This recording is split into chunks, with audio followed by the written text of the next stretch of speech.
Argentina জন্মগতভাবে এরকম, ওরা জন্মগতভাবে ব্রাজিলের প্রতি সবসময় কটূক্তি রয়েছে। আর এই জন্য ওরা মানে প্রথম থেকেই ওদের যে একটা মানে আমাদের 5টা কাপ আছে, ওদের 3টা কাপ, ওরা জন্মগতভাবে মানে আমাদের ওইখানে জীবনে ওরা পৌঁছাতে পারবে না। আর আমাদের এখানে ওরা পৌঁছানোর জন্য ওরা চেক একটা কুতুক্তি করে, ওই কুতুক্তির জন্য ওরা আমাদের জায়গায় এইভাবে আমাদের পৌঁছায় না। আমরা প্রত্যেকবারই এটা করে, কিন্তু ব্রাজিল অবভিয়াসলি এই বছর একটু টিমটা একটু অন্য টিম থেকে অন্যবারের থেকে এবার একটু মানে একটু দুর্বল, বিশেষ করে মিডফিল্ডার।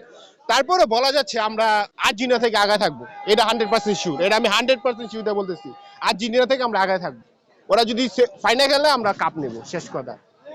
আমরা পেলান্টিনা হিসেবে চিনি, আর্জেন্টিনাকে পেলান্টিনা হিসেবে চিনি, কারণ তারা পেলান্টি কে করে, পেলান্টি দিয়েই আসলে বিশ্বকাপটা জিতছে। আমার মাঝে মাঝে মনে হইতো যে মানে এর আগামী বিশ্বকাপে আর্জেন্টিনা অন্ত ভালো ফর্মে ছিল না, বাই চান্স কিভাবে কি করে যে আর্জেন্টিনা বিশ্বকাপ পেয়ে গেল, এটা আসলে আমার তো মনে হয় যে ফিফা দুর্নীতি করলো কিনা, আবার সে ভালো খেলছে কিনা, আমার একটা মানে কি একটা দ্বিধা দ্বন্দ্ব থেকেই যায়।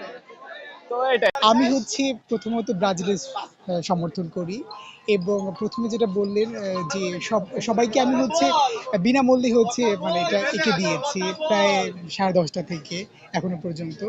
তো এটা হচ্ছে ভালোবাসার জায়গা থেকে, ভালো লাগার জায়গা থেকে ব্রাজিলকে সাপোর্ট করি, সেই জায়গা থেকে এটা করেছি। এবং সর্বোপরি কথা, আমি একজন শিল্পী, তো সেই জায়গা থেকে যে না, আমি চলে যাবো আমার ক্যাম্পাসে নেই শেষের দিকে, তো একটা স্মৃতি হয়ে থাকুক সেই জায়গার জন্য আমি আমি যে কাজটা আজকে করি। খুবই আশাবাদী, কারণ হচ্ছে এর আগের বার আর্জেন্টিনা বিশ্বকাপ জিতেছে, প্রথম ম্যাচ তারা সৌদি আরবের সাথে হেরেছে। তো আমরা সেখানে হারিনি, ড্র করছি, এটা একটা ভালো প্লাস পয়েন্ট। তো আমি মনে করি যে অবশ্যই আমরা পরবর্তী ম্যাচে ঘুরে দাঁড়াবো এবং মিশন হেক্সা আমরা কমপ্লিট করবো ইনশাল্লাহ।